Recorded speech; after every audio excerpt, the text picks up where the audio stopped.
All right, here we go. My name is Miguel Barbosa. I'm a music video director and editor.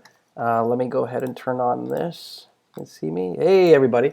I'm a music video director and editor, and I wanted to do this to educate people who want to get into music video editing, people who edit other kinds of videos and not necessarily music videos, especially editors who come from like a big commercial background or narrative background where editing is really complicated and there's lots of days of shooting. Music videos tend to be tighter days, like 1-day shoots, 2-day shoots. Really, like often they're run and gun, they're crazy. You don't get shot lists, you don't get all kinds of things. So this is my approach to music videos. And I do want to remark off the top that if you're an editor only, you should be asking for sheets like this. And this is from a music video for Sydney Kwan by Tamara Black. Tamara was the director on it. And then she handed me the video, like all the footage. And then I come in cold. I wasn't there on the day of the shoot. I don't have any information regarding the shooting process. So you can use the shooting schedule here. And then you can cross-reference with like the shot list and all those kind of things to help you make a better edit. But in this case, I'm the director, I'm the editor. I don't have a shot list from the day, like all the stuff organized. As I direct, I know what I want on set, and then I get extra stuff on set. And that being said, for example, here's an example of me, like I'm holding the camera, and I'm the one directing, I'm the one shooting. So in this case, I get as much material as I want, as I need, to use in the edit.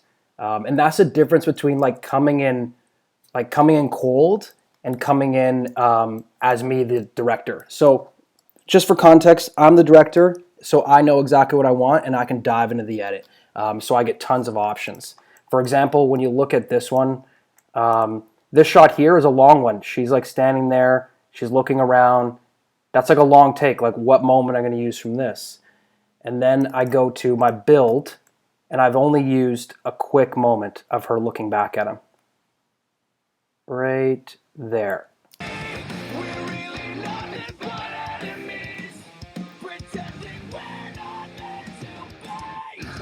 So speaking to that, you don't want to work yourself into a corner. Get as much material as you need as the director on set.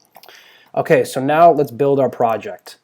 So to start, this is a normal project build you would see on like a commercial project. So the numbers help the hierarchy, as you can see. And then if you go in, footage, you have camera, audio, archival, breakdown, you have a work bin where you make like selects and stuff.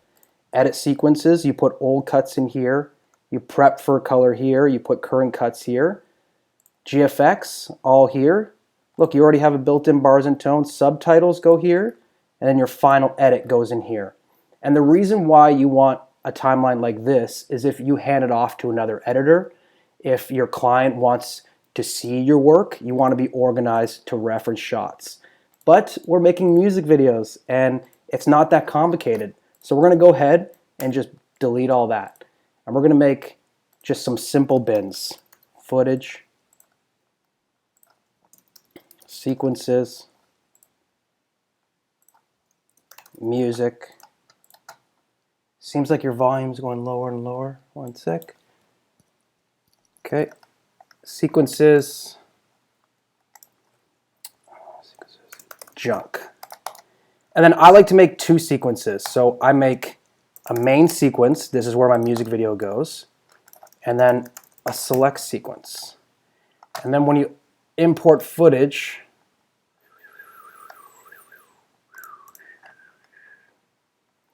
it's easy. Go A9, for your strong, little of I. So it's split up into story footage and performance footage, 2 separate days.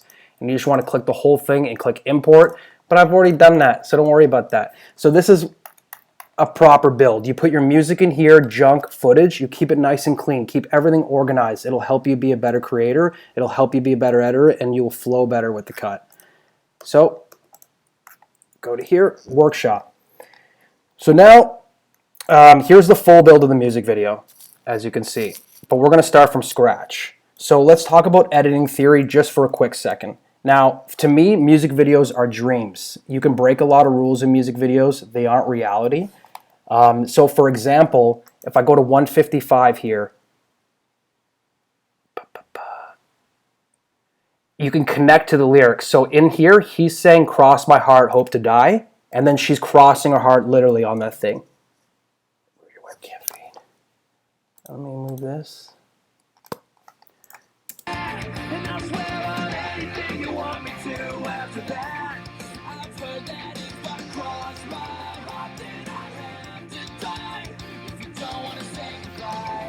So a classic trope is the lyric going, cross my heart, hope to die, and then the trope is we're going to reference the lyrics directly. And that's something you can do as an editor. That's something you can be aware of. Listen to the lyrics, choose what times you can input footage in. And I speak to that because people understand how to watch music videos. People know they're watching music videos when they watch. Like, you don't have to work with some preconceived notion of like, this is a movie or this is a short. It's a music video, and the audience gets that.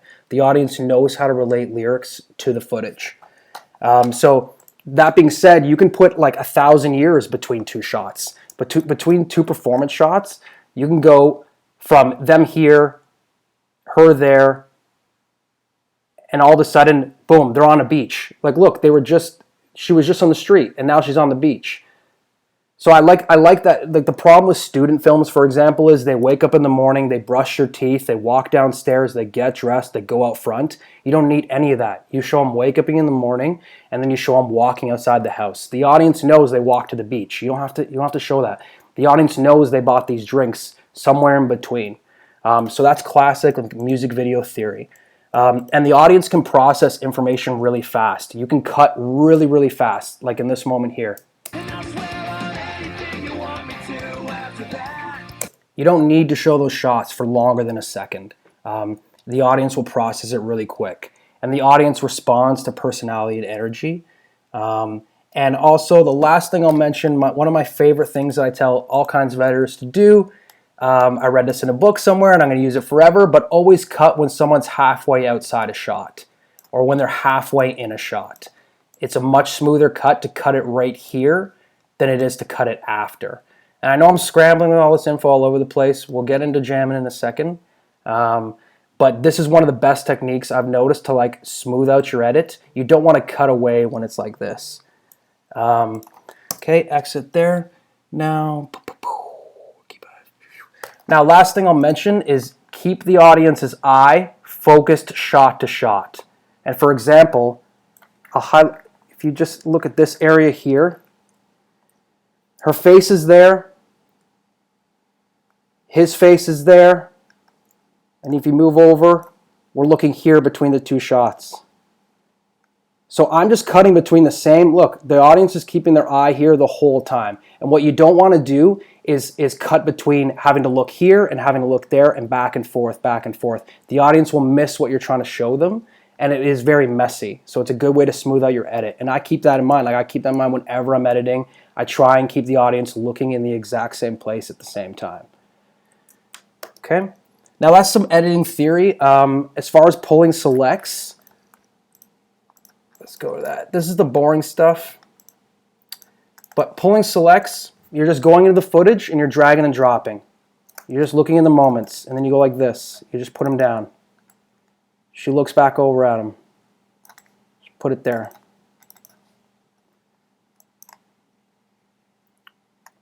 So I just build up my selects like this, one at a time. You just go through all the footage. And I'm not worried about anything. I'm not memorizing things. That's what people get caught up in editing. They let like the whole build overwhelm them. And basically, you don't need to worry. You don't need to worry about things like that. You just have to keep building. So, selects done. So these are my finished selects. On most music videos, I have 10 minutes of selects. And I haven't memorized all this. I'm coming in this cold. I edited this video 2 months ago. But I'm not worried about all this footage. You just take it one cut at a time. Now, before I get into actually editing this video and syncing stuff, are there any questions? I'm looking at this. This is boring. Cut sooner. All right, I subconsciously. So any questions, guys, at all at this point? Let me see.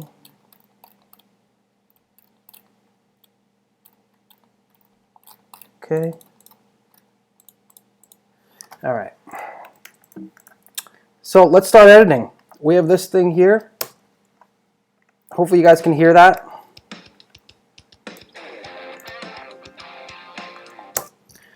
Now the song is a long intro, and I'll admit long intros are difficult. So the first thing we're going to do is sync up the drums. And as you can see, ooh, it actually recorded audio, but usually on set I don't record audio. And now there's a lot of reasons for that. When I'm renting a camera kit, the last thing I think of is renting the mic that goes on it. This is a Red Dragon. It doesn't have the mic built in. And I really like, you can use a sync thing that does some beeps. You can connect your camera to your playback. You can do time code syncing where you know exactly what time of day you shot, what time of day the song was playing, and it will sync it up together. How much total footage? This is so total footage, you're looking at, this is all performance. So 35, there's like 25 performance shots, and there's 50 odd story shots. And in regard to this video, it was a very simple approach. The guys had a lot of 90s references, and 90s music videos, they don't do a lot of cutting, and like cutting between different instruments. It's usually master shots. So that's why we have this master, and then we have our Steadicam master whipping around, and that's basically all we did for this one. We didn't do singles. And I've been wrestling with the idea of doing singles for years now, and I've done videos like the Mayday Parade video I did, Piece of Your Heart. There's one shot per performance person, and that was all you need. You don't need to go crazy. I'm not saying it's wrong, but as far as a 90s reference, it's good to make it real simple and real laid back. So to sync without the sound,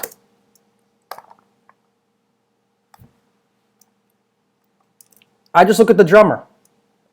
So the drummer keeps everyone in time. I never have to, if the drummer's in the shot, I never have to sync with any other person. I don't need to sync with the guitar, the singer. It doesn't matter. As long as the drums are in time, the rest of the band will be in time. That's how it works. So I got that second hit. Boom, right there. Just confirm. So let me go right on the hit. And you could drag it back and just go make sure he's hitting it. I recommend turning on scrubbing. So go to audio. Hopefully it doesn't crash, and if it does, well, that's great. Play audio while scrubbing. Then you can actually hear, and you're going to want to make sure he hits, see this thing? It hits perfectly. And now we play.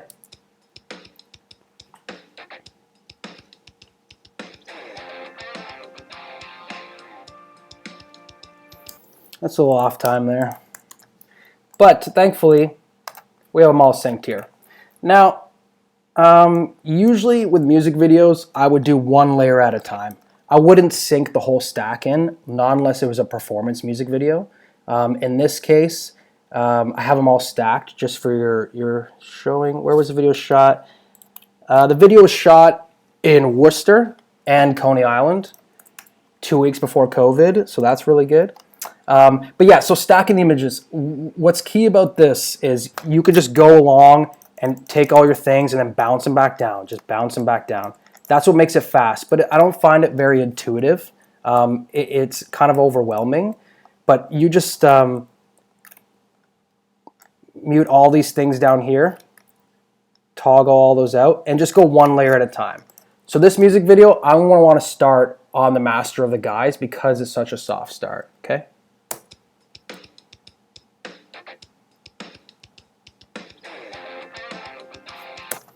So basically, I do that, and then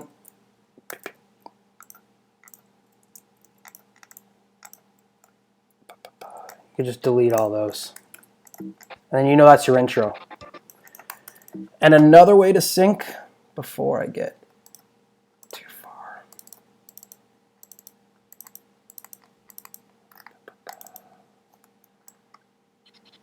I like to sync off the last hit usually, because as you can see in the first hit, the drummer's always going to miss it. He'll never get the first hit without a count in.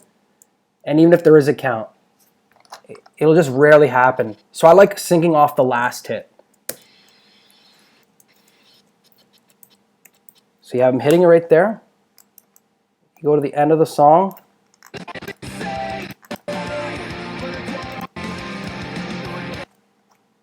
Right on the hit.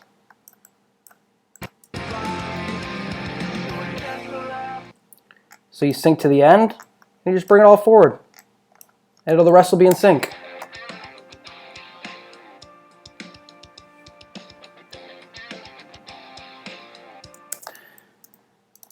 Another way to sync,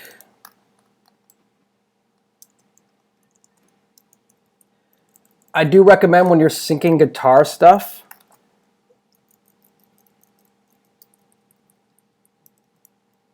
you want to sync right when he touches it, and then you go boom, okay? Remember that. But syncing with the end is the best way to do it with drums. And again, you use drums, you'll be in sync forever. So, there's lots of ways that you could actually, where's sync stack? There's lots of ways to cut music videos now. You can cut to, the beat of the song. You can cut to the lyrics, so his actual words is a beat. Like, so when a lyric comes in, that's a hit. And you can also cut off beat. And I recommend being mathematical sometimes with cutting, and then other times use your instincts more and like show a little freedom and let things breathe. And I let things breathe all the time. If you go here to 114, there's fast cutting here to build the rhythm, and then we let the shot breathe with the subway.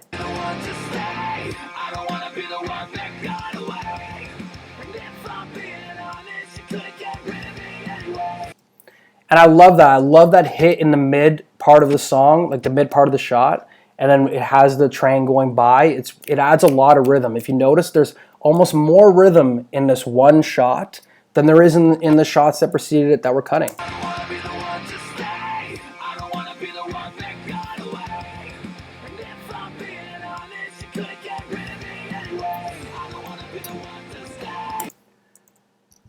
So holding a shot has a lot of power, and I've held shots a lot in my videos, and I try and do that often. I try and have like these master shots that last for a long time, and they always get by in the edit. I've sometimes put a 20-second shot in, and the client never said no. Like the clients never said like, let's cut that up there. It's on me on the drums, then you're out of luck. Grant, love it. Okay. Intercutting, shot, reverse shot. Ba, ba, ba. So let's do the next thing, shot, reverse shot. So basically a shot, reverse shot is when you show a character talking on dialogue, and then you show the next person like listening to them, and then you go back to that shot of them talking. And you can treat instruments the same way. So in turn, the instruments become part of the scene, and very specifically this scene, it helps add the pace through intercutting with band shots, and they're kind of having a conversation with each other.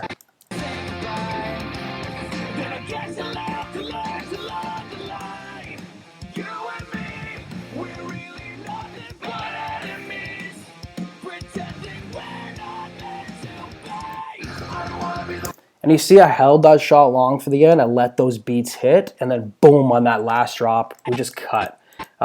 So there was kind of like a whole little rhythmic conversation here by cutting in the instruments. And usually, like, I could see a director coming into this scene and doing like 6 shots of this place, like an establishing shot, a 2 shot from the wide and everything. You only need 2. You only need the 2 perspectives. Then you use your instruments to add pace and intercut. I wouldn't like, you got to look at it really as like a pace building thing, more than a content thing when you add instruments into a frame. And I think it really helps to add pace and to have that shot, reverse shot methodology behind, buffering these things in. And then 155 again, connecting lyrics to story. Boom. And then let's just do some editing for fun, unless there's any questions. Would pluralize? Pluralize would work for syncing, and actually instead of using, you don't even need pluralize. You can actually have, you select this, say you select a shot. Let's take this guy out. Put him right there. And you have your music. To sync, using Premiere Pro, just like without what the method I said, you can select these two or any number of shots you want to go with the song. You go create multi-source sequence. This is a little bit of complicated one, but Google create multicam source sequence, and then the synchronized point is the audio. So you're syncing to the song, and you just press OK, and it'll automatically sync. But I don't really do that. I sync by hand, and I think syncing by hand helps you get to know the footage as well, instead of coming into it dark. And it does take time if you have tons and tons of shots.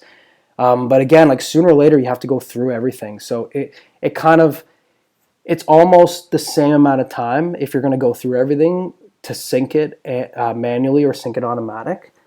And this is my 15th year editing videos. And again, like this is my method. Like everything I've shown you is my way. I learned this on my own, editing videos in high school and throughout high school into now. So this is like very like I don't consider this rudimentary. It's just like in school, they're going to give you a whole bunch of layers of things to do. And this is like the fast way to do it. Like fast, just like the spirit of your music video, okay? Like you just want to get to creating. I don't want to worry about building this out. I don't want to worry about labeling clips or anything. I want to get to editing. So would you recommend syncing? Yes, I recommend. So basically, it's a balance. Like sometimes you know what the story points are. Sometimes you know, like, cross my heart, hope to die. I'm going to put this shot right at this moment. It's not going to be anywhere else in the video.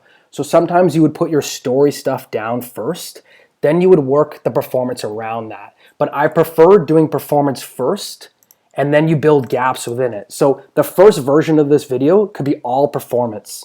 And I'm watching it, and I'm like, okay, it's lagging there, I want to add more pace. Then you would sub it all out. So like, let's just jam on this for a sec. This was like the part I was scared of, where like I actually have to do editing. So let's just jam on it real quick. Give me 3 minutes, guys, okay?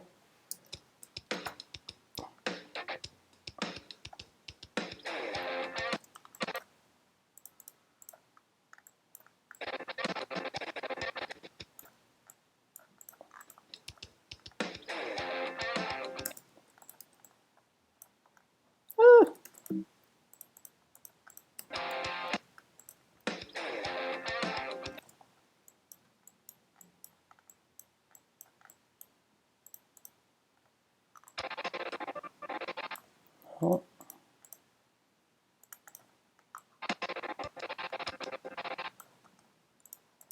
I want the drums.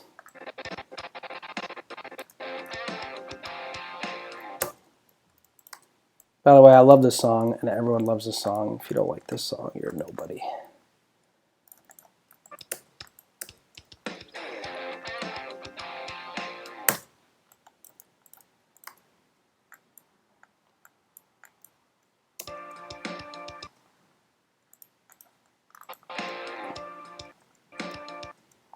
Probably go. See, now I already know. Like now, I'm like, okay, like they're not really viable. Like these shots, like they're kind of like repetitive. So I blanked that spot out, and I let story come in there. I'm like, no, I don't need that area. So, and I would probably bring it in, you know, when the next riff starts. So you already know you're gonna put story there. You can leave that blank, and it's okay. Like I wouldn't get caught up in this. Don't get caught up in like creator's block, roadblock. It's like I'm gonna take care of that later. You have to just keep moving forward.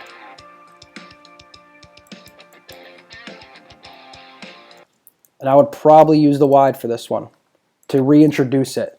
So you almost keep in like feature film ideas. Like you want to set the setting, and you just keep setting the setting. So for a rule I could set myself for this video is every time I cut back to performance, I could use a master. You know, it's an interesting way of doing it. But I would always cut on the downbeat there.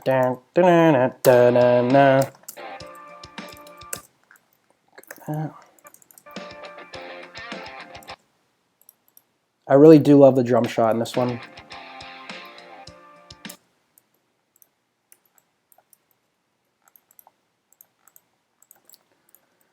Whoop.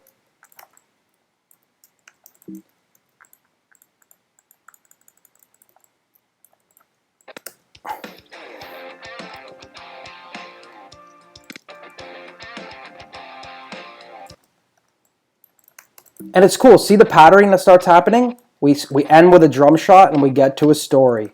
And you can just keep, you can always switch it up. You can always switch up the patterning, and it just helps you be creative and come up with ideas when you try and mimic previous sections. Now let me see. I do the same. Editors that influence style and technique. It's hard with music videos. It's always different, I find. When it comes to making the story for the video. So let me get the pitch for this video up.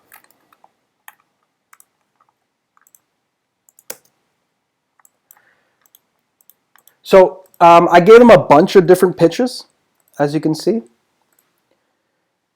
And then, so this one they settled on. The next pages would be intercut with band performance. A couple drinks. Sorry, I see a couple drinks, and I think it's a couple of drinks. A couple drinks look for mischief on the famous Coney Island boardwalk during the off season. The location would represent fading memories of good times. Excuse me, and that's exactly what it is. Like it speaks to the theme of the song.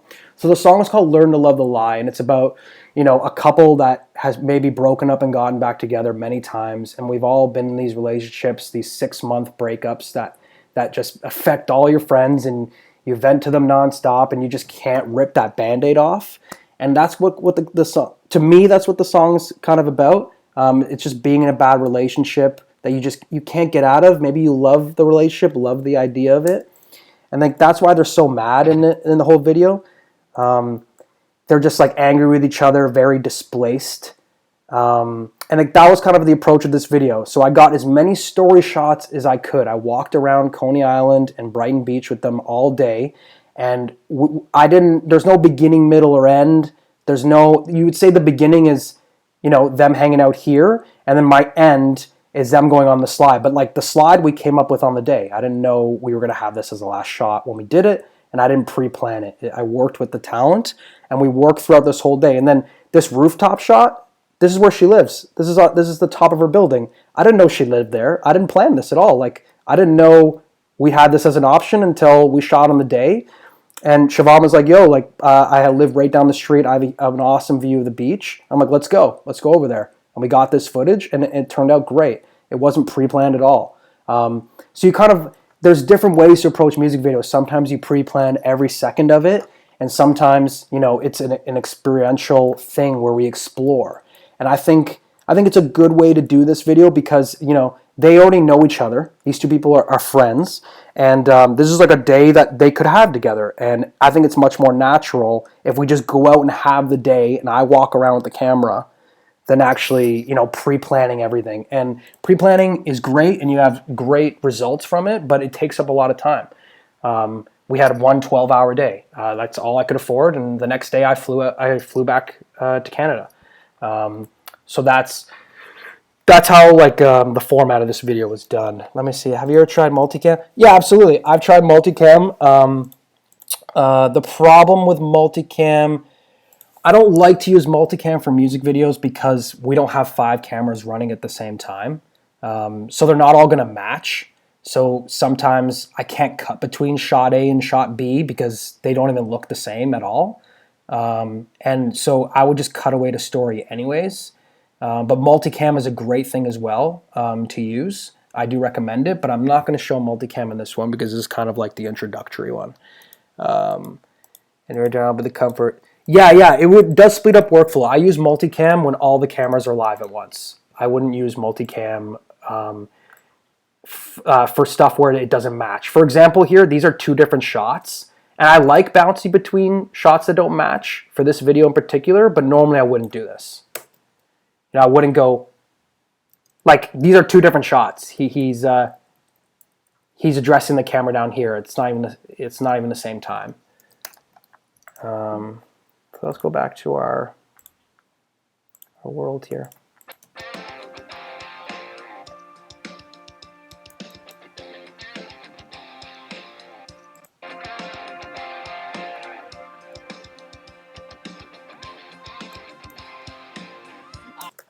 I just want to get to our fun stuff. Okay? Is that okay, guys?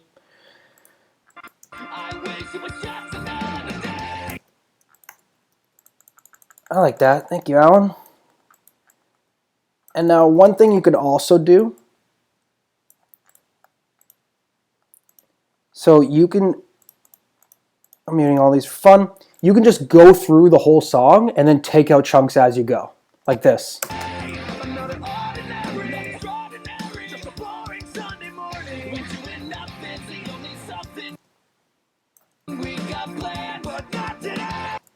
And then look, I want that, just leave it there. And then scrubbing is great. I don't have to sit here and listen all day. I really don't. So you can go, and then boom. Like after a while, you don't even need to listen to the song. Like honestly, you can just mute it, and then I'm just looking for good moments visually where he's singing. I don't need to listen to anything.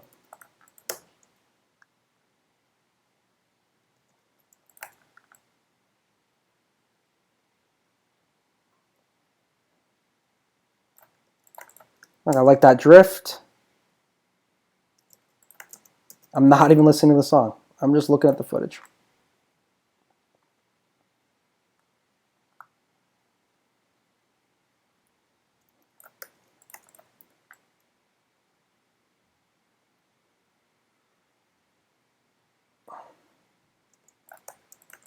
I love these moments when they like look at each other and smile. So that's our first minute, and then we just take these bad boys, pop them on our lowest layer, pop them down. Okay. There's a shortcut to select all those. I wonder what it is.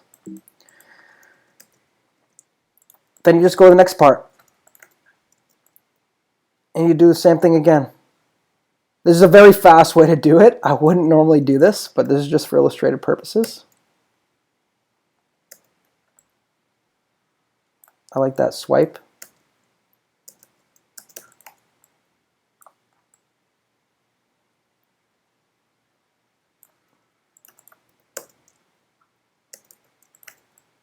It was so awesome to finally make a video for these guys.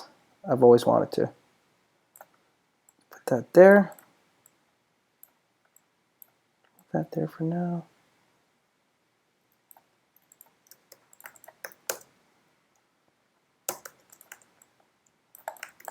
So you see, we're just building the edit out by dropping in and going.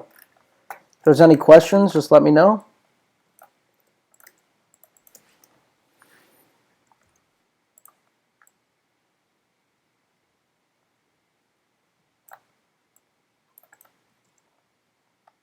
I'm still editing without the music. I'm just cruising here.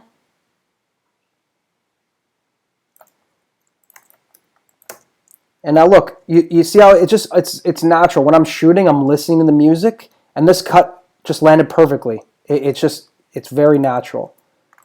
I love that it's just a swipe, and then boom. And it's a perfect edit. I love that. And then you go here. And I love the camera going left to right, and then right to left. It's perfect. I wish that was in the actual video.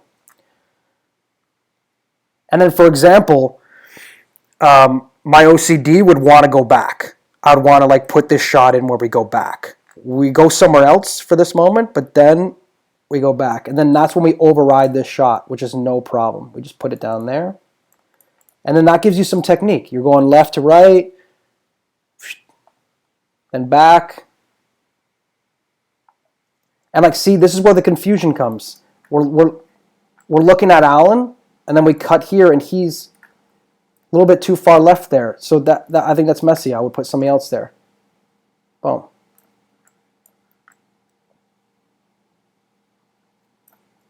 I like that moment. Still editing without the music.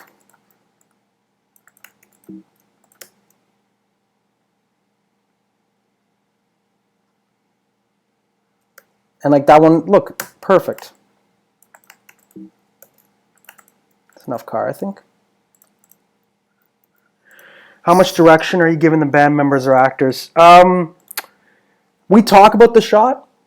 We talk about what we're doing, and then they fly with it. these guys are like seasoned pros. Like 4 Year Strong has been in the scene for ages. They made tons of amazing music videos. They have a lot of experience, and I respect them on set like accordingly. Like I'm not going to go and micromanage them.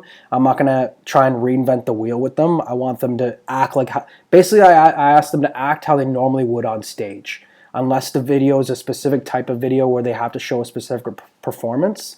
It's very nuanced, my approach with talent, but you have to like take into account what they're bringing to the table as far as their experience with music videos, because like you don't want to be micromanaging a guy who you know like these guys don't have egos, but like people who have egos, you want to like kind of play according to that, and you want them to express themselves. So it's about making like a good, fun environment. And I play music while I'm setting up. We shoot the shit, we talk, we laugh, we talk about other videos. It's not so much about like what the task is at hand as much as it is about setting a vibe.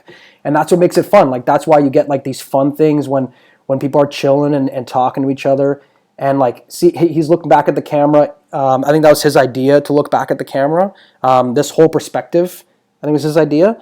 But it's very like on the fly. Like you have your plan, you want to make your day, but you're working together, and everyone understands what needs to be done. And these guys don't need to be like directed that much. Like I can tell Al, like, for example, on the first take of this stuff here,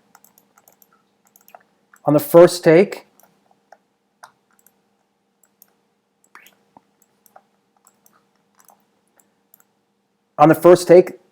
you see how like they're kind of going in a little bit, not too much. See, Alan is like not, he's like right there. On the second one, I was like, get closer to the camera. I need you guys closer. And that's what they kept doing. They kept getting closer and closer and closer because it's a fisheye. So I really wanted them in their face. And like, so we just revised accordingly.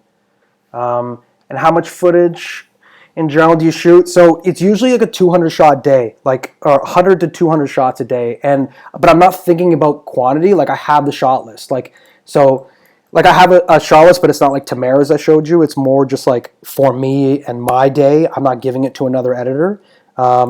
So it's not like it is a numbers game, but it's not a planned numbers game. You're just like, you want the amount of coverage you need. And I needed like 3 masters of them performing in here, and then like them walking. I needed a couple alternates of walking. This wasn't like that kind of shoot where we needed like tons and tons of footage. And trust me, the audience, like, don't break your backs on footage capture. The audience, they don't care if they see 5 different shots of a guitarist, like from 5 different perspectives. They'll watch the video if it's one same shot throughout the whole video of the guitarist. They don't really they don't appreciate that kind of filmmaking, I would say. Like in a feature film, you have tons of different angles. People don't appreciate that. So I wouldn't break your back over that. I just wouldn't. Let's cut to there. I like that moment. He looks back. I'm liking cutting this without the sound. I don't normally do this, but it's less annoying, I find, for you guys.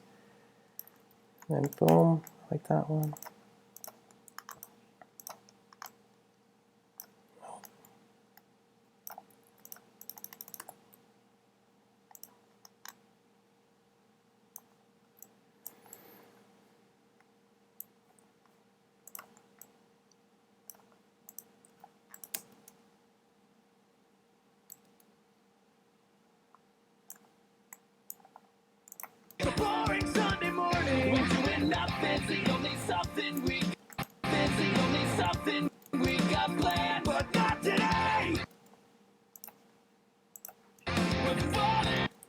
I want a story there.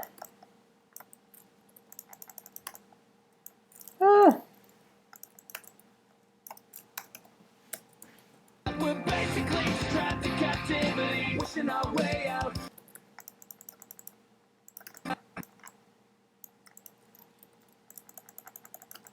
So let's bring story in.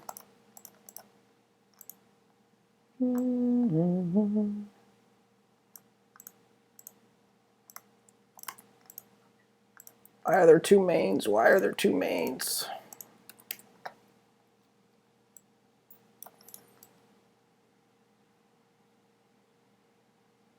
I like this shot. I didn't get to put it in the video, so we're putting it in this one.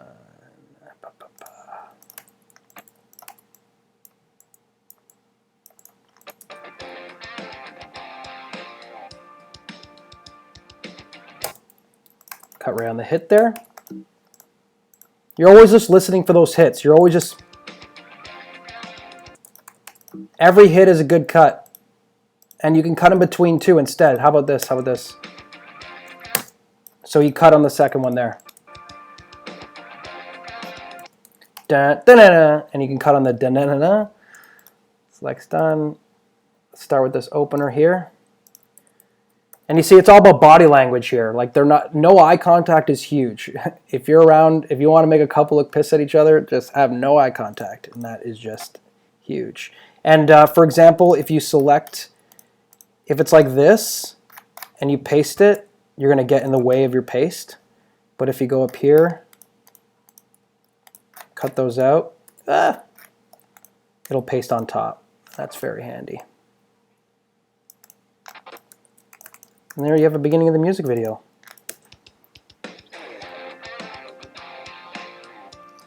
And I think that cut should be a little earlier there. See it? Like, it was just a smidge. A smidge makes all the difference. Always try and fight for those little things. And with drums, I recommend cutting, instead of right on the hit, I recommend cutting just before the hit so we see it. So for example, see, imagine it was like this. Watch. Like, it doesn't really, on the beat, it looks weird. But then you want to cut just before the beat instead.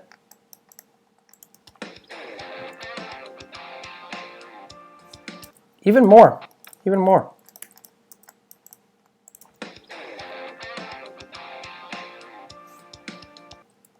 See how much smooth that is? And you could even,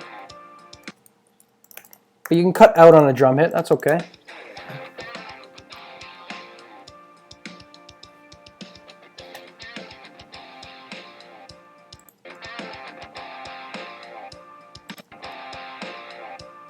And also, like, I would cut away instead of just showing him, like, after that hit, I would just cut away. I wouldn't, like, have him just sit there, da-da-da-da.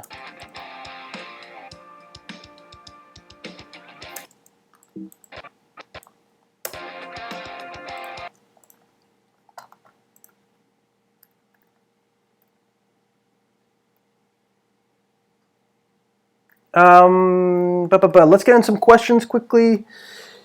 You can cut all tracks, Command K. Yeah, there's actually, I have Final Cut Pro shortcuts on right now, but if you press B twice with the Premiere shortcuts, it makes it all cut at once. I just haven't made that a setting on the Final Cut shortcuts yet. Do you usually use your lights on set? I use natural light a lot. Most of my videos have natural light. I prefer to do like the fastest thing and the cheapest, and admittedly, like this year I want to get into more lighting stuff when we can get out there and shoot, but I usually use natural light, and I like using practicals. So this one already has all these lights up here, which are beautiful. It fills the space. I love this space. So we didn't really have, like, lighting this would have looked awesome, you know, light out here hitting there, light here, hitting the guys from over there. It would have looked amazing, but it would have taken like half our day, and it would cost me $3,000 US. And you have to like juggle those prices. Like, is it worth spending $3,000 on lighting the whole scene, or is it worth $3,000 getting a Steadicam operator?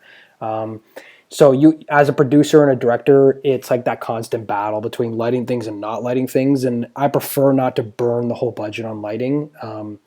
The audience, again, like, I know this is harsh to say, but they don't appreciate that kind of thing. Yes, they love beautiful images, but you can make that with natural light.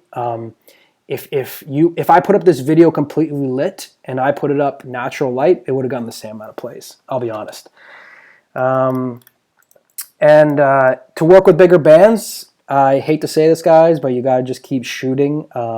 I think if really briefly I'll get into this, like just keep shooting, making music videos for people you know and friends, and also go on tour and get to know bands. Every band I tour with, I usually shoot music videos for. But I worked with 4 Year Strong through Pure Noise Records, and I got through Pure Noise through Seaway. And I grew up with those guys, so I was lucky and very fortunate and very privileged in the fact that I knew Seaway as they're my personal friends, and that was my way in. I want to work with bigger bands too. I want to keep working. I want to work with the 1975. I want to keep going, but it's a mystery to me, and all I can say is just keep working and consider making music videos that you pay for. Approach a friend, approach somebody you know, and be like, "Yo, I'll make this video for you. I'll cover it." That's so cool. What kind of camera? For this one, it's Red Dragon. Or no, this is Red Raven. This is Red Raven. I love red cameras. I would take any red camera. It doesn't matter, Red Scarlet, the old Red 1. I'll shoot anything red. I love them. I love their attitude. They're reliable, like the cameras themselves. What I like about red is on the screen, what you see is what you get. A lot of cameras, I like shoot, I'm like, looks great, and then I put it in my computer, and I'm like, this is messed up. There's so much noise. But I find the red monitors really show you what you get when you put it out there. And are there still people listening to me blabber? This is great. Another thing I missed, guys, I'm sorry. Let's go back to the beginning really quick. When you import the footage, it's all red footage. It's very high quality. This is like 5K footage. And look, you can see when I scrub, it's really slow. And then I have proxies turned on. And now see how fast it is when you have proxies? So to make proxies, you have all your footage already in here, okay? People talk about proxy, you go create proxies. And then I made a new preset. You're gonna have to you just Google how to make presets. And then it creates a proxy, and then a proxy is basically like a shitty version of this footage that you can edit with. And when I export it, it references the real footage, and you just toggle it right here. And if you don't see that button in your Premiere, the toggle proxy button, it's right here. Click plus, and you just drag stuff here. So the proxies, I already have it in there. There you go. You just drag it, and it just lands there. And I have it both here. See, they're both here, and they toggle at the same time. And that way, like I know the footage looks good, but really like this is garbage, like 720p footage. You can see the pixelation here rather than like when I go nice, it's a little more smooth here. And like, yeah, it really streamlines your editing process to use proxies. I swear by it. It makes your program more stable, and that way I can just scrub like crazy, and then without this, it's just a disaster, you see? Okay, so proxies are really key. I wish I touched that in the beginning. Dog, I needed that. Yeah, Cameron, I was using Edit Ready to make proxies for years, like years. And then I saw a thing like do it in the system, and then yeah, create proxies. No problem. It's honestly the best thing, and it connects automatically. You don't have to do anything else after that. And like you don't even have to toggle it to export. When you export it, it's already going to reference the high quality files. As you can see, look, it says it's already referencing the 4K stuff, even if it's 720p in my timeline. The whole thing is in 5K/4K, and I also did HDR. So Premiere is an idiot, and it spreads these out. But I did HDR just as a test, just to see what it was like. But I didn't end up using any HDR stuff with coloring. Yes, there will be a replay of this for sure. Do not worry. I'll keep it online, even though I think I've very much been scrambled eggs. Now let's go to coloring really quick before we get back into our edit. So let me take this last shot.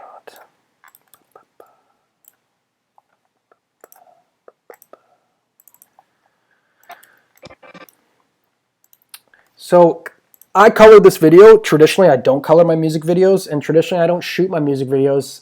This is just a big project, 2 videos under one banner, and I decided it was more cost-effective and better for the production if I just shot it myself. It's hiring a cinematographer is easier said. Like, it's one thing to just be like, like show up at this time, let's do this. They're very expensive. Their workflow is different than mine. I want to go out on Coney Island and I want to walk around the beach, A to B. I want to go 2 kilometers. I did like 20,000 steps that day. And I don't want to go with somebody I don't know. I don't want to go with somebody who doesn't want to walk that with gear. And that's just the way I wanted to shoot the video. And that's what I was talking about on my other post, my evergreen music video post, is like the idea is the boss. I don't care about logistics and technology and shooting norms. They're there for a reason. They're there to make your day. They're there for safety. They're there for all kinds of reasons. But I'm always willing to throw technology out the window, to throw my crew out the window, and I'm the one who shoots it in order to get a whole day on the beach. I would much rather have a whole day on the beach, no permit, nobody bothering me because it's just me and a camera, than have a crew of 5 follow me everywhere that needs breaks, needs lunches, needs all that. I didn't eat all day. We didn't eat. We just shot and we drank vodka and we had a good time. And that's why I think you let the idea come first. And if your idea involves, I want to shoot on a beach all day, you might want to shoot it yourself. And I do recommend that. I'm comfortable with Final Cut and Premiere, but I prefer Premiere. Premiere is just beautiful. I love it now. It's stable. Everyone uses Premiere, and I'm not using FCP-X. Yeah, we drank a little vodka. Yeah. Now, as far as coloring goes, again, I'm not usually a colorist. I would send it to Resolve if I really wanted to, go crazy. But I don't need to. I already know what look I want. I already know I want this to look like something shot on film. And that's why we use like this 2:39:1 ratio. And I want a little bit of grain. And one of my favorite plugins that everyone's using, even if they don't say they do, it's called Film Convert. It costs money, but it's amazing. I've been using it for like over 5 years. And basically, Film Convert people have like shot digital versions of film grain.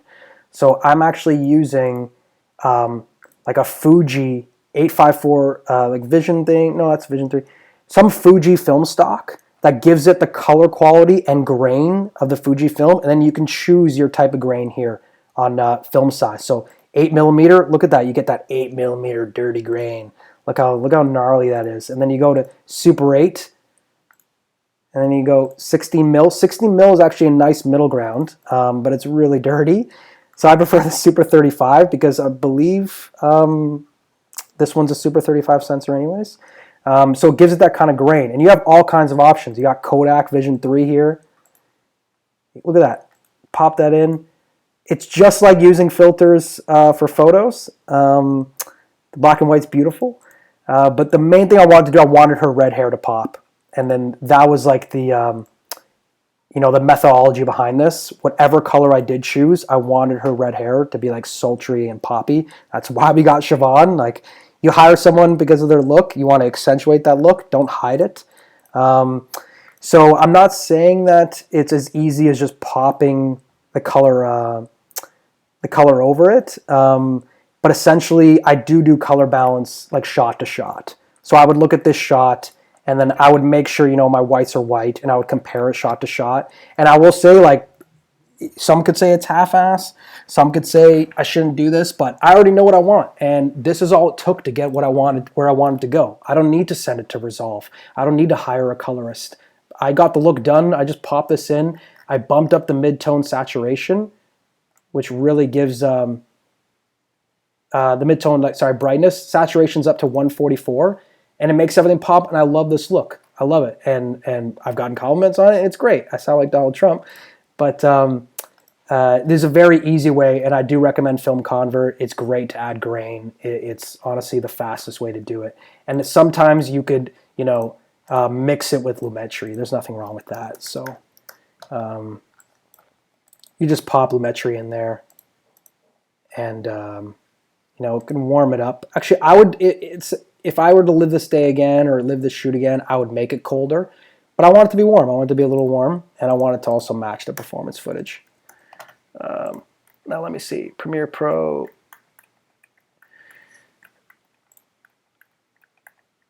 I love relaxed sets. Relaxed sets are the best, guys. Trust me. You want everyone to have fun. You're making music. This is rock music, guys. Okay. What frame rate do you shoot to performance? I shoot at 23.976 because I want that film look. I've done the slow-mo performance where you shoot at different frame rates, and that's something else we can get to another day. But I prefer, the filmic look, and it comes with 24p. People are used to that by watching feature films and stuff. They associate, this wide frame here. They associate this with feature film. They associate the grain with feature film. Pro choice. Now I use the film convert in this one for the coloring and the grain. So the film convert adds color and grain, and you can turn down the grain. So you see you have the grain here, the grain response column, and you can just turn that all the way down and do no grain. But you can see how it gets soft, it gets too digital. It has this digital quality to it that I don't like. And then you add the grain, it's a little more texture. And also, as far as coloring goes, if I was making, a Taylor Swift video, it would be more like this. Saturation down, up those shadows. Oh yeah, no blacks allowed. Oh yeah, and then highlights a little more, and then no grain. Nobody uses grain. So let me tell you, everybody shoots like this or outputs like this because they want to favor the YouTube algorithm and the YouTube bitrate stuff. Because if you have high contrast and grain, YouTube hates it and they pixelate the crap out of it. And YouTube loves washed out stuff. And I'm pretty sure, I've seen colorists talk about this, but I'm pretty sure this is where this whole trend started, was people catering to the YouTube bitrate. And I hate that. It's another thing where you're letting the technology choose your course. You're letting the technology choose the creative. And the technology is cold and robotic and black and white. Technology has no emotion. It has no feeling or tangibility. So I prefer, tons. Look at the red pop. I love this contrast. And you know what? You're going to upload to YouTube. YouTube's going to hate it, but I don't care. I'm not going to put something on YouTube that is just so it'll look like it's not pixelated and washed out. I hate that. We need to bring contrast back. You're seeing that with people shooting on film like crazy right now, but you don't need to shoot on film to get contrast. I highly recommend just crushing your image and making it as dark as the client will allow you to. The Premiere shortcuts are amazing. Yeah, DSLR 24 frames per second, totally fine. You don't have to worry. Don't even think about that ever again. Just shoot 24. 30 has a TV look, I find. You don't want that TV smooth look. And I highly, if you're going to shoot 60p, shoot it for slow-mo. Shoot it for when you're going to actually use that 60p for a reason. I wouldn't make your whole base 60p.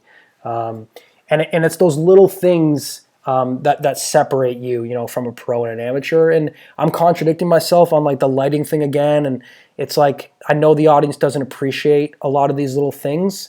But the more little things you can do, the more you set yourself apart. And I have a constant wrestling with lighting. If I had unlimited money, or if I had the extra 5,000, I would definitely add lighting on top of these videos, and I'm hoping to this year. This year, I'm going to completely go against my natural light thing and do lots of lighting. And I'm going to make my ideas fit, those kind of logistics accordingly. And for example, that video I showed you in the beginning, you can look it up. It's called Believin', Sydney Kwan, directed by Tamara Black. She lights like crazy. She stylizes like crazy. And you can see that reflected in the way her video is built. There's big master setups that we cut to continuously between each scene. Whereas this one, they're at the park. They keep making their way through the environment. It's a progressive video where they're not all in one place. So that's the difference is if you're going to do lots of lighting, you might have to restrict yourself, to three to 5 locations. Have you ever had stuff come back with a negative response? Yeah, absolutely. And sorry, this is where I was going to get into feedback now. So I'm surprised though. I expected to do a little more actual editing, but I hope this has been informative to you guys as far as what I've done in the sync stack. Near the end of this, I can finish this minute and show you guys. But yeah, so feedback is very key. And so when doing feedback, the professional thing to do, so sync stack, let's call this, I recommend calling it that.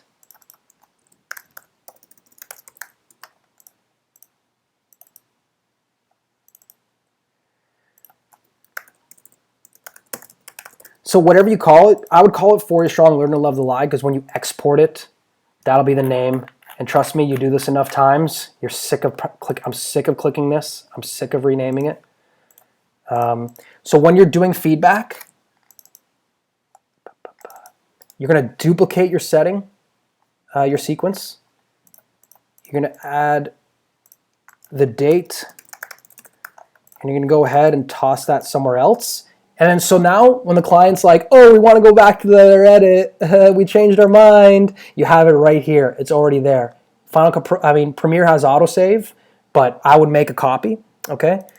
So you have your feedback here. And then here's the thing with feedback. Feedback, I've wrestled it my whole life. Everybody thinks they're the best. Everybody thinks they're Spielberg, and my opinion matters, and I'm the creator, and they're the client, and they should know their place. The thing is like feedback is the client trying to get you to see what they see. Okay, the client is seeing in their head an amazing video. They want you to get to where they are. They're just ahead of you. You know, they're just down the street, and they're like, "Please come over here, please." And not taking that feedback gracefully, you're just like dragging your feet. You can get across the street. You can go to the party if you're gracious and you're fast. So when I get feedback, it's just material. Feedback is a list of tasks that indicate the project is complete when they're done. It's an actionable thing. When you get emails like from a client saying like, oh, like we're gonna think about these notes and we'll contact you soon. Like you're just sitting there. It's not actionable. There's nothing you can do to progress forward. But when the client gives you feedback, that's your gas. That's your fuel in the tank. You want to get to the finish line. This is not the last video you're going to make. This video is not the last video I'm ever going to make. This is not my beginning or end all. So feedback is so important. Like without it, the video is not done. It's just as important as capturing footage.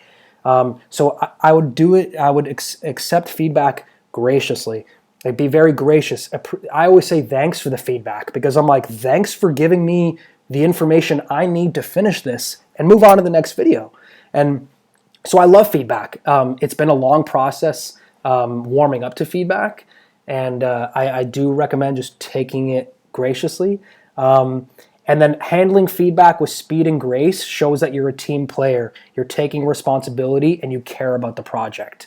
And any emotions you feel about feedback you don't agree with, it shows you care, and that's a good thing. But that's between you and yourself. I wouldn't write an email being emotional to the client. I would write an email to yourself and put it in your drafts. But the client, they don't want to hear your sadness, okay? They want, they didn't tell you, the client didn't tell you this is shit, like fix it. They gave you actionable notes, okay? Take feedback graciously, and we'll all be a better world for it, okay? How do you feel about shooting? I've shot at a higher frame rate. You can see in this music video here, I wanted to keep this all, so this music video was shot at a higher frame rate just to give that kind of like speed and motion. You see how it's like very snappy, and like the camera's shaking. We want it to be crazy. So it has to influence it. Like I'm not going to shoot high frame rate if this girl's just standing here. She's just standing there. Like, why am I going to shoot high frame rate? Like, where's the intention behind that? You know, you want it to be, oh, proxy's back on. You want it to be nice and smooth. Like, I don't need it to be snappy. And that comes with your shutter too. You don't want a high shutter. How do you feel in shooting? Doing perfect. Now, yeah, Instagram and YouTube specs. I've outputted tons of videos for YouTube like crazy. Here are my specs. So when I'm delivering it, they want an HQ and an LT. You can give HQ, this will be like a 20 gigabyte video. LT, it'll be 4 gigabytes. I'll let you know a little secret. The client asks for HQ, just give them an LT. They're not going to know the difference. They're not going to go to properties. Don't worry, you won't get called on it. I just like the client to download the highest quality version for presentation. So if I gave them like an HQ and an LT, I would just rather it be LT because that's just like the best quality I want to give them, and then they'll use it, and it's only 3 gigs. So YouTube loves LT. You're gonna want to click. There's no bitrate or anything. Match source. So we're at. You can deliver in 4K or you can deliver in, you know, whatever. You deliver 2400, 2K, whatever. So render maximum depth, render maximum render quality, and just name it 01, and then export. And then Instagram's easy. Plus you can save these for later. Just go to H264. Instagram needs to be tiny, guys. Tiny. Make it 1920, okay? And then render maximum. This, you can keep it at 10. You can put it at 15. That's it. That's all you need for Instagram. MP4, 1920. Make it 15. No other fancy things. Why don't you want a fast shutter? The fast shutter, it has to be intention. I wanted fast shutter for this video because I wanted a lot of energy. The camera's shaking. There's a lot. It's that kind of song. The song has tons of energy in it. And then other times, you know, I don't want you. You got to keep it smooth. The audience is used to this kind of hand blurriness you see here. They're used to that. Like they want this kind of motion. High shutter is just amateur to me unless it has intention. Cinematographers especially know when you've gone with a higher shutter. And also like a higher shutter speed is hard to maintain in different lighting settings. If you have a high shutter, you need more light. So you need to like keep that lighting consistently throughout the video, and it's not realistic. For example, when we did the high shutter here, it was only for the performance stuff in a controlled situation. And yeah, so the high shutter, like it's like Saving Private Ryan, the battle scene in the intro. Everybody praises Spielberg, like, oh man, like his use of high shutter or high frame rate is da-da-da, but like they love it because of the intention. It's a crazy scene. It's very aggressive. There's lots of things happening, and it definitely played with the scene. If he started a video of Tom Hanks, you know, walking down the street and it was high shutter, it would just be very surreal. It would have the wrong quality to it that you're looking for. Yeah, the speed ramps were actually the band's idea. How do you feel about shooting at higher frame rate? Cameron, all good. Like you shoot at a high frame rate, you shoot at 60p. Some stuff is slow mo, and then you put into 24p, you know, sequence, and you conform it to 24. That's fine. Like that's great. Like because then you have the best of both worlds. You have that kind of smoothness, and then you have that sharpness. And Cameron's talking in the chat. He's a great touring music video photographer, videographer, and high shutter like works well for what he's doing. It's high energy on stage, a lot of craziness. You want that sharp look. You want to get the expressions on people's faces. You want to pause any moment of his video and like capture a screenshot. And that's why shooting high shutter for you know live performance stuff is very, very key. I'm surprised there's been lots of questions about the fast shutter thing. That's interesting, and I would just make it a tool in your arsenal. Make it, you know, have intention, and there needs to be purpose. There needs to be purpose to everything. This whole thing is full of purpose. They're filming in an old like a Toyota car that we rented because we wanted it to be very 90s and laid back. They're just playing in this shop that's below like an event space they have. Because they want it to be like stripped down, a rock and laid back and like tangible and real world. We're not making like a Taylor Swift bombastic video. And then they're in empty Coney Island. I wanted these beautiful big empty shots here when no one's on the beach with them because it's a reflection of the relationship. It's an air like their relationship. There's been good times. They have a lot of history together, but this is a shell of their relationship. It's a shell of kind of like how they feel with each other. Maybe Coney Island, maybe this is where they met. Maybe this is where they spent summers together. And he said like, come with me, let's go to the ocean. It'll be fun, like we always did. And it's just boring because the relationship, it just cannot be salvaged. And again, eye contact, very little, very, very much shows that emotion. Can we have a quick of you bashing Taylor Swift? Listen, I keep mentioning Taylor Swift because I'm a huge fan of Joseph Kahn. Joseph Kahn is one of my favorite music video directors, and in fact, like he swears by Zine lenses, and I shot these on Zine lenses. He loves these lenses. I'm pretty sure they're from Rockin' On. They're a line from Rockin' On. And he's a huge inspiration for me. I'm just speaking in her terms because like we've all seen her videos and they're next level crazy. But I did bring, some of that Taylor Swift inspiration into this video. So these are like literally Taylor Swift lenses. Like this lens here was used on a Taylor Swift video, which I think is hilarious. But I always mention her and Joseph Kahn because he's a huge inspiration for me, just as a director, not as an editor. I do recommend like looking up his videos. The guy is an absolute god. He shot every video you could imagine in the 90s and 2000s. That is a good video worth talking about. I highly recommend, and he has a great Twitter feed. He's a funny guy. Look, if I go to his videography, it's insane. It's insane.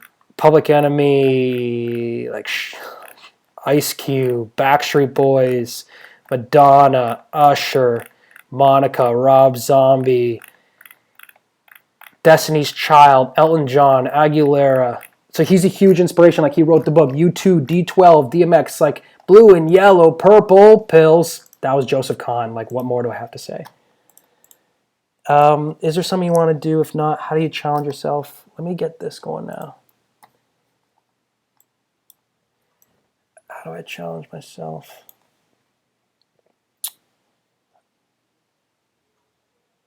I've used LUTs before, absolutely. And so Lumetri, I'm not sure if you pop it in there. You can add in a LUT with Lumetri pretty easy. Go input LUT right here. You can browse a LUT. I've used LUTs. Here's a couple LUTs here. But again, I very rarely color my music videos. These two are actually probably the biggest music videos I've ever shot. I normally work with cinematographers. I know Christoph did color, Lula and London in Premiere, I'm pretty sure, and then I'm pretty sure with Lula, Christoph used like a wedding LUT for weddings, and then Glover likes Resolve. And they're always happy to answer questions. I tag them all the time in my posts. Go ahead and bother them. But with color, I don't color a lot, but I prefer to just pop in Lumetri, pop in Film Convert, and go from there. Yes, Apple ProRes will improve the quality for YouTube. H.264 is good for YouTube, but in our experience, ProRes has been the best delivery method. We've done comparisons, and we prefer it. It's high quality across all platforms. If like the record label submits it to like a commercial service or something like that, it's already good for that. It's good for YouTube. I prefer ProRes more than anything, and we prefer giving YouTube the most data it can get. So if we deliver in 1440p, that's a very we'd rather them downscale to 1080p from 1440 than giving them a 1080p. That's always better. Now, any last minute questions at all? And does anybody want to see me actually edit the rest of this video at all? I can edit. I can take some time and jam. If you guys want me to. I'm happy to answer any and all questions not related to editing as well.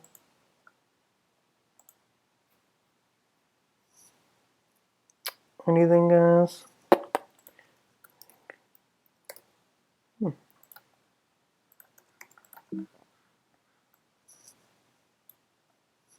to see some editing.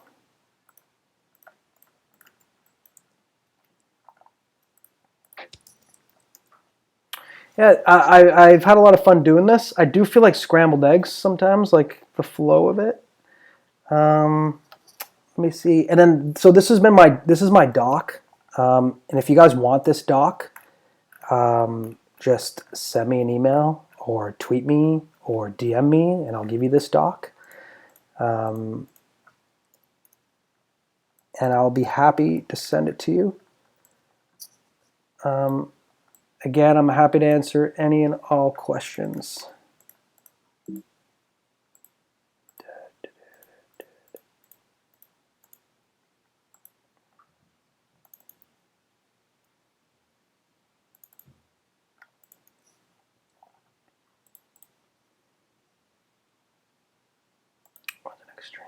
I'm hoping to do a stream maybe every week.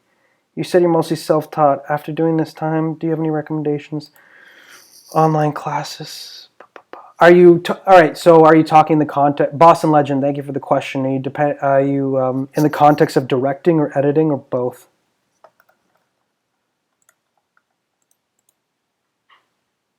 Because I will happily give you all the dirt.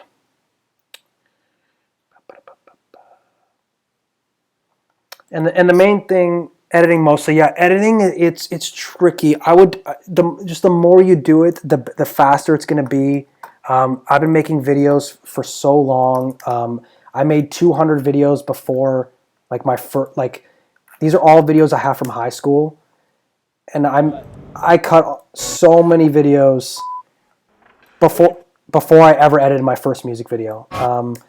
So I honestly, like when I first started editing, there wasn't like a YouTube to like help inform me. I just recommend any problem you ever had, I would just Google it.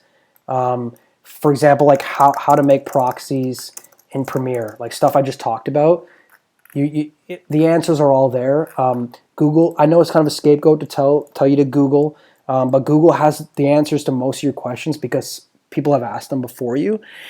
And as far as like learning, like just keep editing and doing your own work. I've never copied editing techniques from anybody else. I don't think people like work like that anyways. Everyone has like their own method, and as you can see, like I have a lot of like influences and little rules that are now my instinct. I'm not thinking about them consciously, and they just happen. And that's the thing. I think you want to like keep editing and work towards being an unconscious editor. I'm just like ripping. I just rip through this shit. Like I didn't even listen to the song. And then a lot of it just is in my subconscious. So YouTube University. And yeah, directing, I would just keep notes of ideas. For example, I have an entire sheet dedicated to production resources. I think it's just staying organized is very key. So as far as directing, stay organized with your references, organize references and inspiration. Watch how like feature films are made, how other directors talk about editing. Don't even look at how to edit music videos. Look at feature film editing and feature film directing, and let that influence your music video editing. I do recommend. This is like the best, most underrated YouTube channel for movies on the internet. It's called DP30. His name is David Poland, and they're uncut 40-minute interviews at least. See, this one's 20 minutes, and it's uncut. It's just Michael Keaton's face, and David Poland is interviewing him, and he's just talking. They're just jiving. There's no music. There's no nothing. They're just hanging out.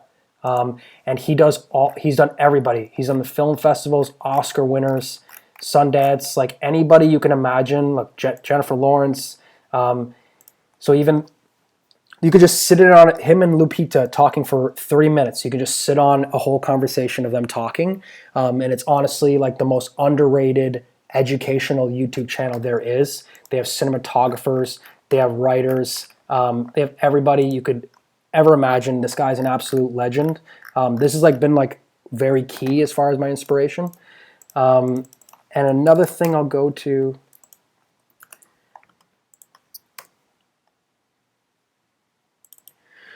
So as a director, I look at other directors and other educational videos on YouTube, and I jot down things. So even I have what's his name? Kyle Thrash. Oh, I thought I had him on here. Oh, I don't. But like, for example, Greg Fraser, Andrew Garfield. So I take little things. So for example, look, we have music video A, okay? And I go, okay, I want realism, all right? And I want add color to their journey. So lots of color in this video. I want film during the outsides it takes. So that's when I yell cut, I go cut, you keep rolling secretly. And I tell Glover all the time, keep rolling. Like don't cut yet. Like I whispered to him, keep rolling. You want them to, and you go, let me see. Limited camera movement. Take that. Let's do one more.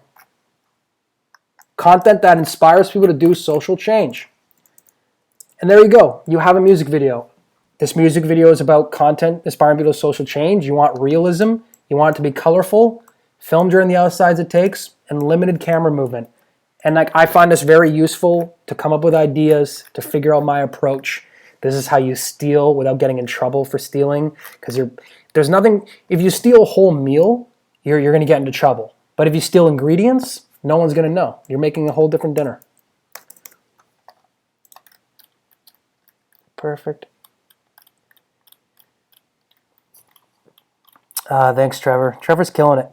Trevor Blades, everybody. Please follow him if you're into web design, web coding, web developing. He is the Twitch master. Do you use effects or transitions, or do you prefer normal cuts? I prefer normal cuts, and I've gone. So basically, my first video where I had effects just came out. It's the last video before COVID, and I did not edit this video. Stay Golden edited this video, and he's an absolute legend. He should do one of these. And my opinion on effects is it dates the video. This video follows trends, and it'll forever. Oh, I'm blocking it. It follows trends, and like you'll know it came from this era. But what I prefer is like you can turn on any one of my videos at any time, and this video can look like it was made yesterday because I use a classical approach. Because the classics never go out of style, you know? Those flash effects, all those effects you see, they're gonna go out of style one day. Yes, they're fun, they're good in the moment, they catch your eye, but for me, it's like the tracksuit. People are gonna look back on these fancy effects, like we look at tracksuits now. Sorry to anybody who wears tracksuits, but you'll find like you don't want your stuff to expire. I want my stuff to last forever, and that's just my personal approach. So I want like my work to be classical in that way. And yeah, I don't incorporate motion graphics or animations too much. I've done an animated video, but I prefer a classical approach that's timeless and it'll never go out of style. Yeah, I'm honestly happy to answer anything more. Anything else I can talk about? Good point. Yeah, and I mean, like, that's just my approach, though. Like, honestly, be flashy. Joseph Kahn was flashy. You look at Red and Yellow Purple Pills, it has a lot of funny stuff happening in it. Or no, Shady, I'm back.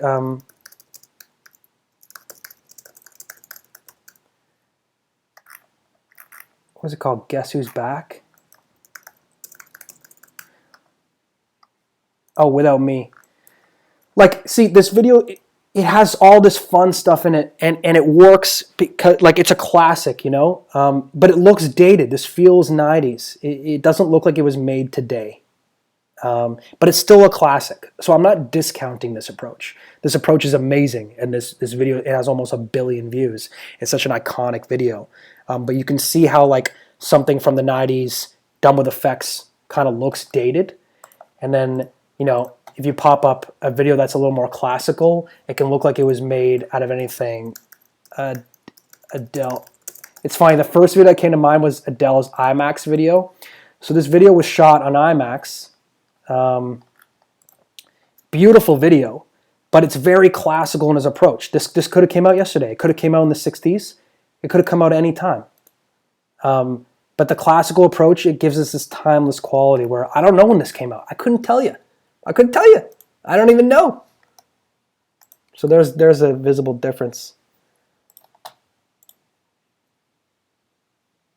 Yeah, Nokia N-Gage, exactly. Yeah. And that's the thing. It's like props you know, you have to keep in mind your props aren't going to last forever. And in that case, like I love the Evergreen Knuckle Puck video. We did get some flack about showing the screens behind the TVs. Some people didn't like that. When the camera goes over here and you see the laptop, people didn't like that. But here's the thing. MacBooks are going to be relics one day. Those flat screens there are going to be just as relic as this TV in front of it. So over time, this video will have, you know, a nice nostalgic quality to it because the laptops won't even exist anymore. Which maybe is just me trying to save my own ass. All right, let's just jam for a minute here. And please input any questions in there, and I'll be happy to answer them.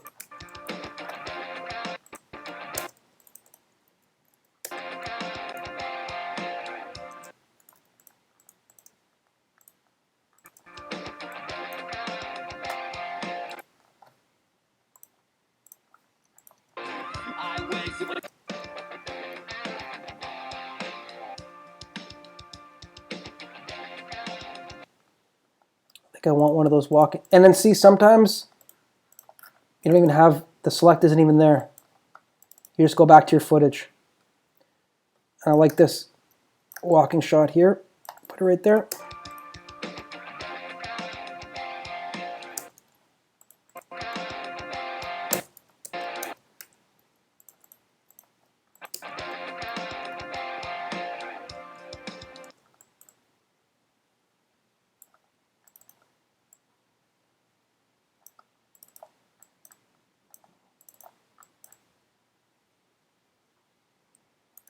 See, I already remember. I remember on the day I asked him to pan left. I don't need like a shot list to remember this because I was there. And we go boom. And let's watch it from the top.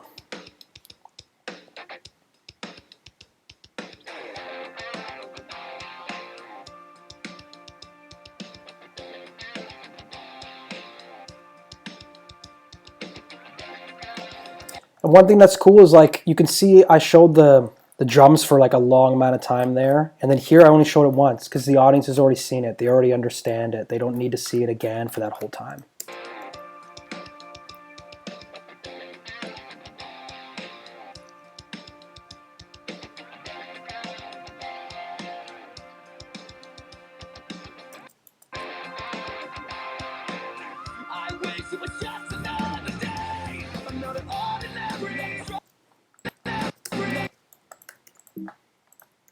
These guys are the two singer legends.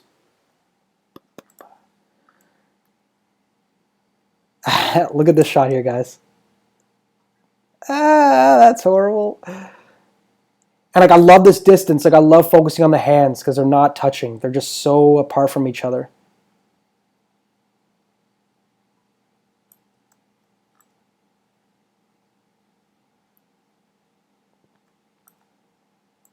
I love this shot.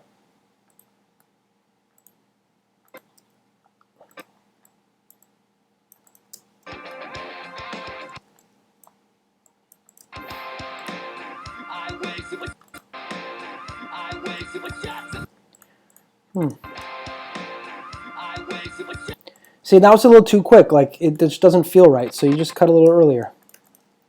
Yeah.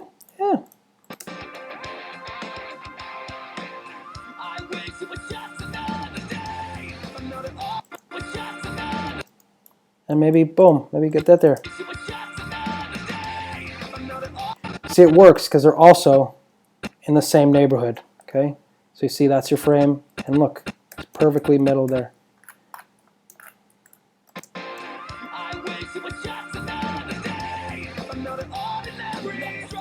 And then if you want to do those fast pops that I was doing, you just expand that.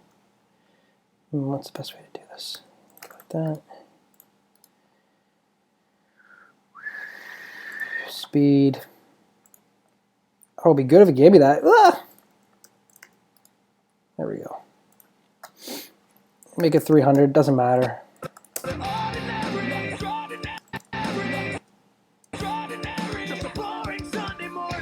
And if you want to like have it go fast and then slow, you can go speed. You speed up the whole chunk first. Then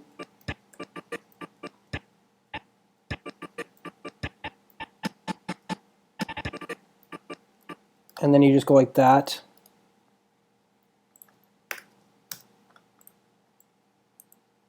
I have to like sync up the song.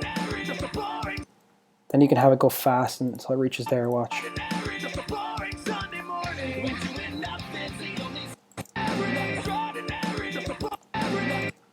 Let's do the whole thing. A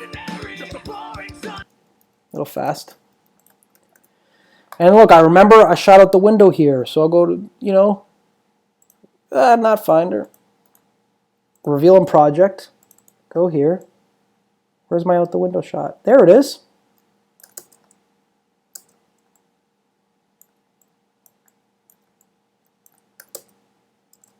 You just pop it in there.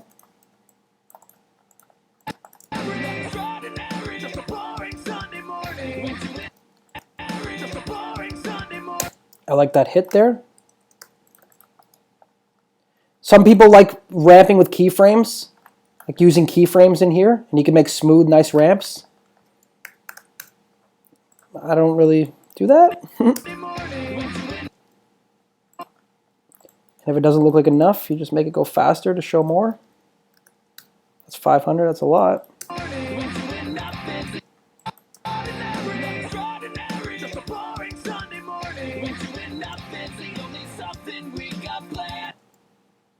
This is the chill rap version. All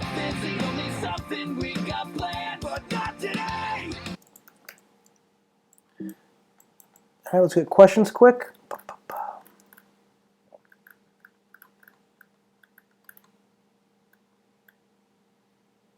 Yeah, be conscious about the effects. You want the effects to have intention, but like honestly, I'm not criticizing effects at all. Like I want my work to be timeless, and like that's just a rule I've set for myself, and it remains to be seen if I've chosen the right path. Okay, like we all have creative paths to choose, it's just one path or another, and I'd rather stay focused than doing all kinds of styles. I am bendable with my style, and I try and like shake things up like consciously. But in the end, I do want my work to be timeless. For the Belmont video, it just completely made sense. Like if you've seen their other videos, it totally played in the neighborhood of what they've been doing, and like we wanted it to be like a rap trap, Thropolis, London, whatever video. Steadicam rig, I'm not sure. Victor Tan shot it. Probably a Millennium rig. I don't know what it's called. But we rented the rig, and I got everything from lensrentals.com, guys. For all you Americans, I recommend Lens Rentals 100,000%. They are so amazing, and they have everything. They even have an Alexa. I know if I say Alexa, everyone will go nuts. So 7-day rental, $2,700 for an Alexa. These guys, they'll ship you your gear. They'll ship it in a box to your door in America. And then you just shoot with the gear, you pack it up in a box, and you ship it back. No credit card deposit required, no insurance required, no nothing. The insurance is included in their company. They have thousands of stuff. They have anamorphic lenses. They have everything you need. They have 360 VR cameras. They've got tripods.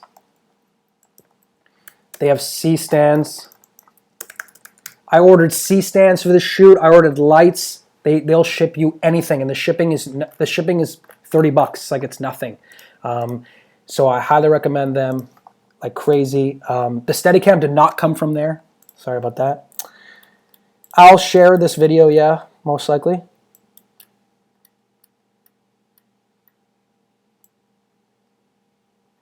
I use Premiere across the board. I went from Final Cut 7 to Premiere. I prefer Premiere's workflow. I like how the programs talk to each other, like how we have media encoder included. I mean, it was just like, it just feels like a neater way to edit. I haven't used FBX, but I like this window. I like this screen. I prefer gray. I wonder if I can get the gray to come up. General. Yeah, so I can make this a brighter gray, but it's not bright enough. But I like the darkness these days. Yeah, I don't know. I wish I had a reason why I use this over Final Cut. Final Cut X just looks like a disaster. I don't want to touch it. And I love this like a lot so far. And yeah, I use it for vlogging. I use it for everything. For professionals, like for narrative commercials or narrative series. Yes, Dan and Alan, we do talk about it. It depends. For this kind of shot, I prefer they sing because you can see. Actually, they got beards, so you can't see it. But in your neck, you would see these muscles go, and sometimes they're singing, sometimes they're not. I prefer singing though, especially if I'm not getting what I want energy-wise out of the talent. I'm like, yo, sing, like, scream, let's do this. You can leave your mic lower. Oh, nice. Yeah, sorry, Trevor.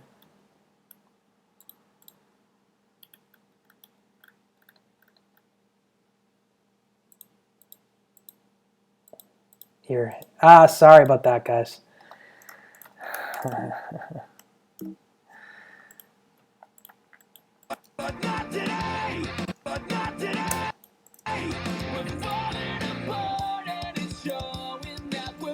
See, we're falling apart and it's showing. So let's find something where they're falling apart. Yeah, this argument section here. So the argument, I'm going to take one where they're going crazy and then one where they're chill. And you see, like, the camera is in the space. The camera, I'm filming. Like, there's no mystery here. Like, you get caught in the suspension of disbelief, but, like, it's a music video. So, like, don't try and pretend otherwise when you're making these things. I don't like that one. See, that one was kind of dark, but I want one where they're kind of alone. I like framing the buildings back there. Like, that's an ugly, dirty shot, but I'm going to go ahead and take those.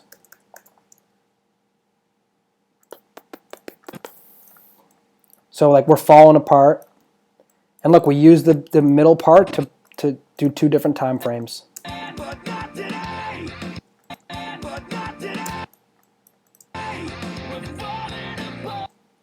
So, you see, like, not much happened here. Like, right here. Like, I know it's only 2 seconds, but it's a lifetime in a video, and you want to keep things moving. So, like, this, it's not as, powerful as, like, seeing her face, more of a side view there. So I would just cut that. It's just a tail. It's like, you don't even need that. You can get more to the business. Boom. She looks pissed.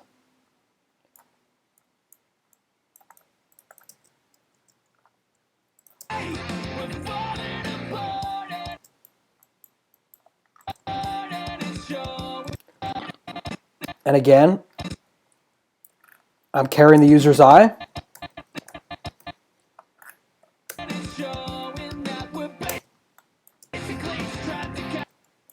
And like, we're basically trapped in captivity. Like, the line is, we're basically trapped in captivity, but if you show a guy, it is him. It is what he's saying, okay?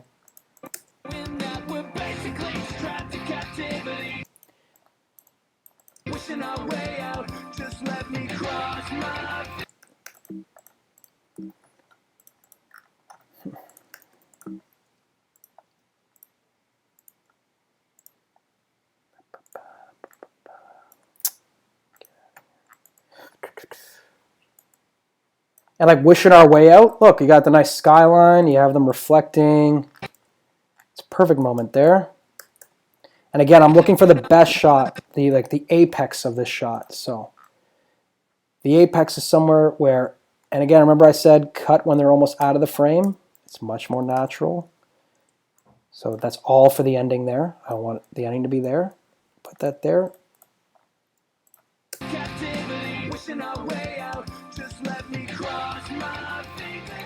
Now you see, let's look at the difference. So let's take these two. And if you were to cut after, it is so much less natural. Watch. This is when we cut after.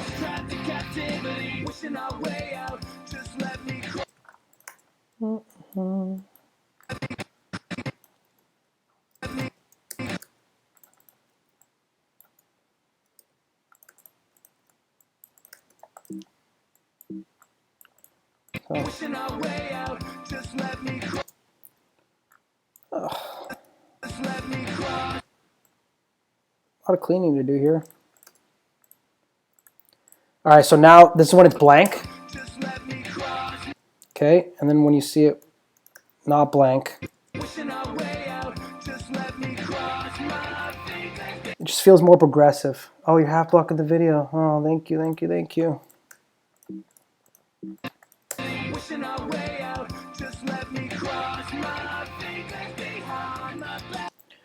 And then now I need something there. I need some performance. You can just drift that back here. It's not going to be that one.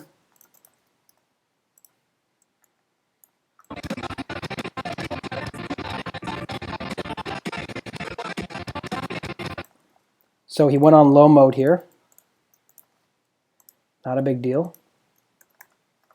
Woo.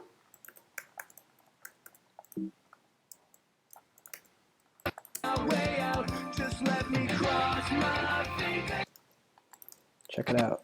Look at that shit. Toothpick. Toothpick. I wonder if he's wearing in other shots.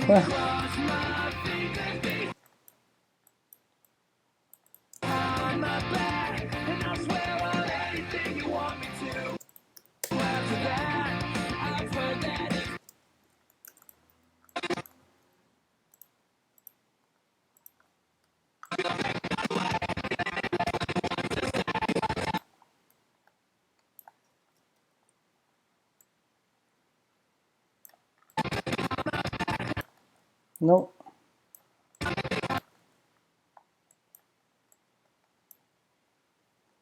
Nope. And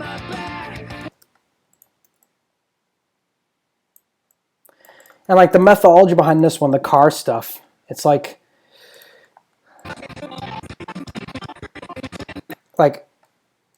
the cat, that's his POV. So we just put him in that. I was in that seat instead. I'm in the front seat. They're singing to each other, and it's his POV back there. And it's okay. Like, you can do that. Like, the audience is not going to be like, they're not going to get confused. You want that like spatial awareness. I reframe shots in post all the time. For this video, very crazy wide frame, so it's not too necessary. But you can totally reframe shots to like make them different. So for example, like this one, like to differentiate between the frames. So if you can use the same medium, twice with different zooms.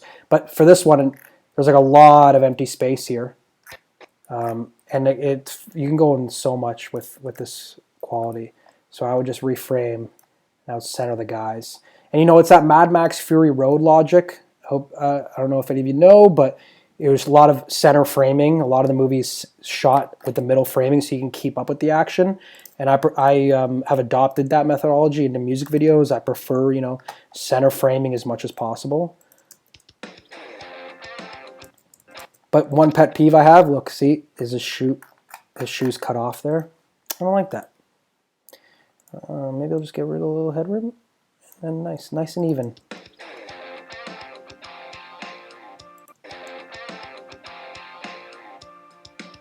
And like, let's cut this a little earlier.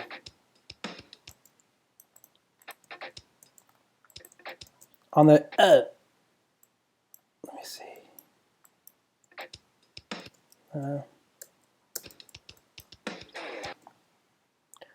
Because I remember the drift is really nice here.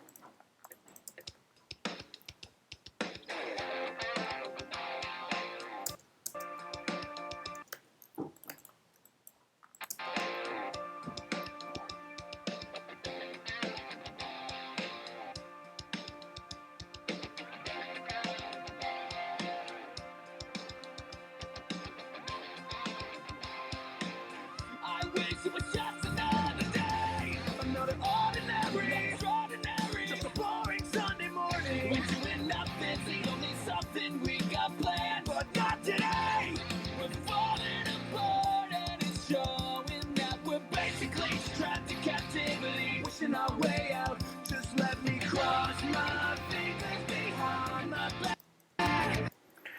Do you ever edit to a music video you didn't like, a song you didn't like? That's a good question. No, like, yeah, you edit enough videos, like, it's not about you, it's not about my tastes, and that's how I approach everything. Every song, every video I make, it's the best song ever. It's the best song in the world. You want your work to be the best. You got to have respect for the music. Your job is to not, you're not a music critic. You're not a music reviewer. When an artist approaches you with a song, I'm always saying, I love this. Even if you don't, you love the song, like you have to. It becomes your child. You have to love your child when you make a music video. And so, yeah, keep in mind, you're not a critic. It's not your job to think if it's a good or bad song. They're hiring you and they're paying you it's the best job in the world. It's so amazing that I get to do this. So, like, I'd have to, like, hate the subject matter of the song. If the song is like, if the song is like misogynistic or has like problematic lyrics or is offensive or or is against specific classes of people, I don't like that. That's when I wouldn't like the song, and I wouldn't make the song if it was a problematic song. But no, like, every song I love, I could listen to the song 1,000 times over. And, like, yeah, you're not a critic. They hit you with it. You're supposed to make them a video. You're supposed to assume the video is going to get a billion plays. That's how your perspective should always be. And you should always be stoked, especially with a band like 4 Year Strong.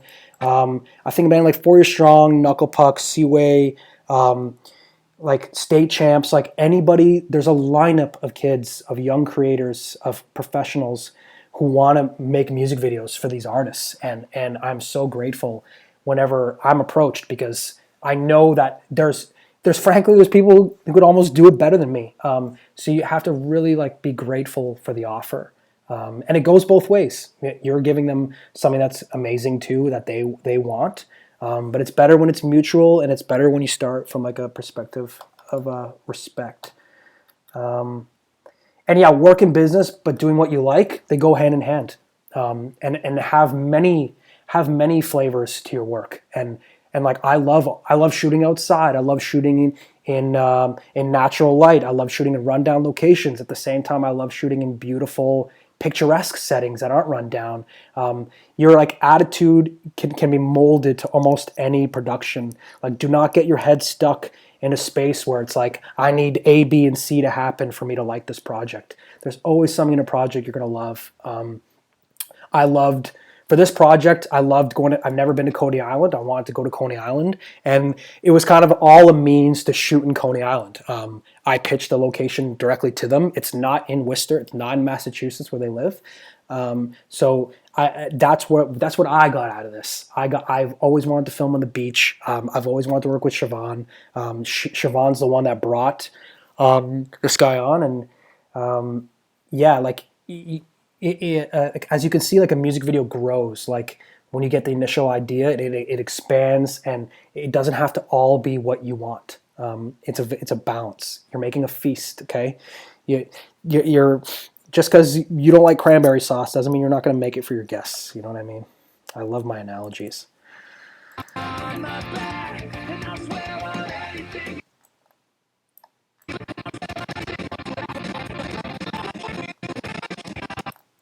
I love the flip here. Because that's very 90s. I kept one flip in the video before, and that's so 90s. Like, in the 90s, it's just like juggling of music videos. They're like, look what we can do. Look at this trick. Story in there.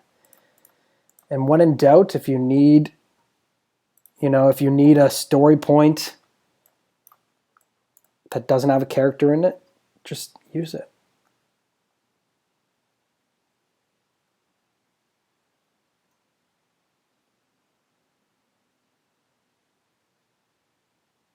Oh yeah, this hand grab. Harsh. We've all been there. We've all been there, my son.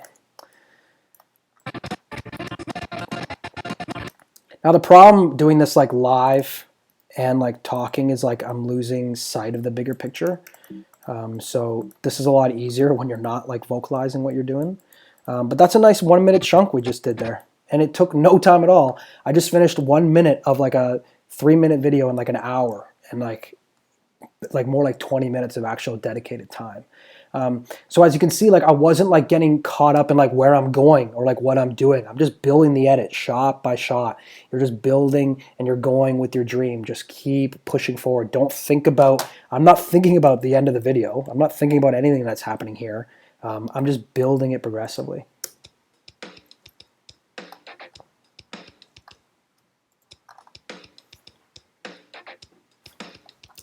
Oh.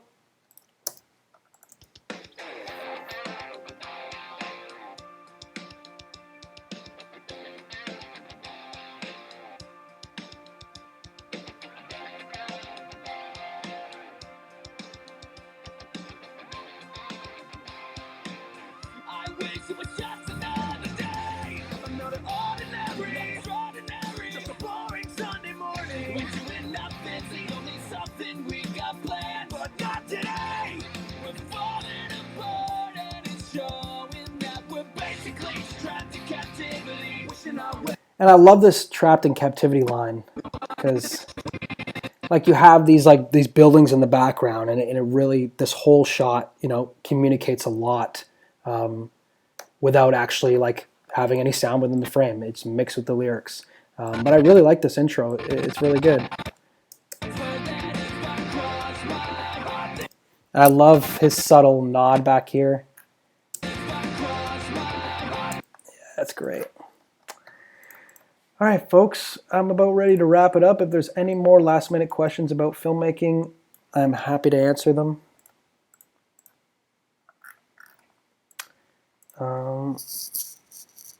Anything anybody wants to know? What are your thoughts? Leave the mic lower.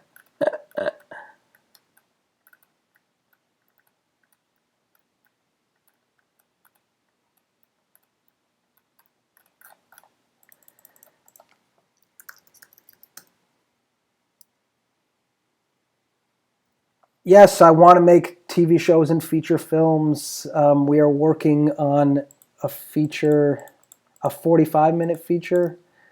Yeah, lots of ideas kicking around.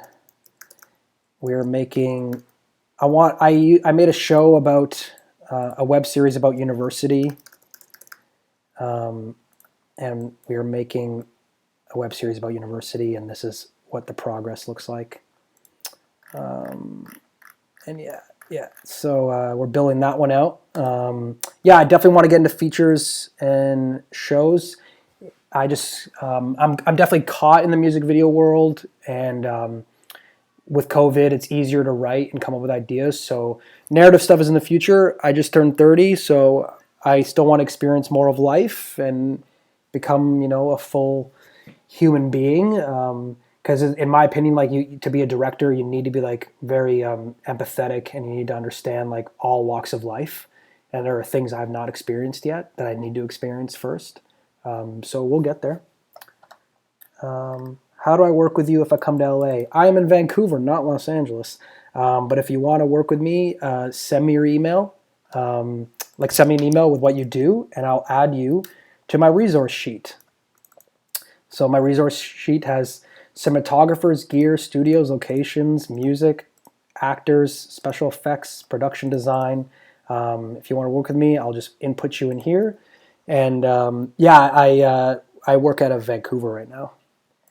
Tips on making musicians comfortable.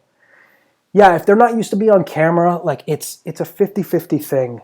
There's a big conversation to have about that. I mean, hopefully they're a musician that's going to go on and perform on stage. So I'm not sure if you're speaking on like past experiences, but most musicians are pretty outgoing. But the key to working on set is like, it depends on like how big your set is. If you can have an AD running around making sure things are happening, then you're good to like talk to the musician and shoot the shit and talk about, you know, COVID-19, talk about things that are happening in the world and get them comfortable and level with them, and like you're two friends hanging out. And I also play music in the background, like fun music.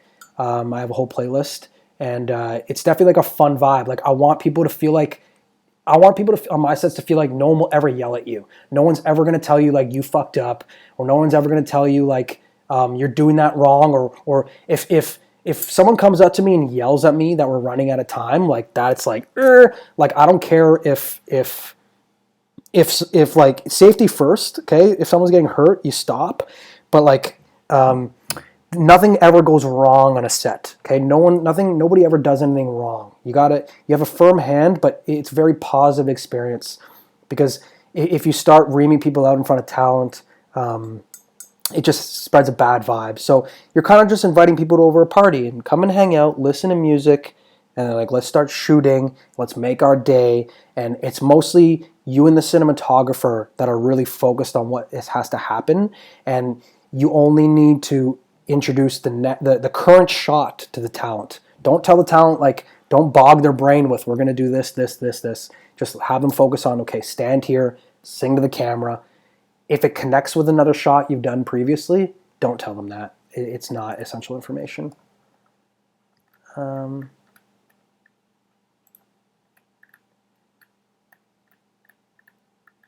Yeah, I'll definitely do another stream with a different video. I think I'm gonna do streams now after every video that I make comes out. If you have any requests on stuff to do, comment here or reach out to me somewhere. And I'm happy to do that. Is there any other questions?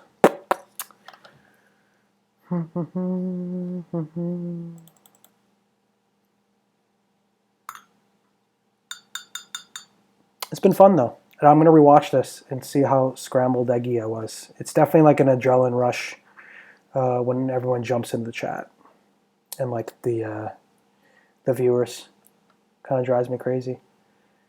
All right, folks. I guess that's it. Thank you for listening, and I'll talk to you guys later. This has been fun.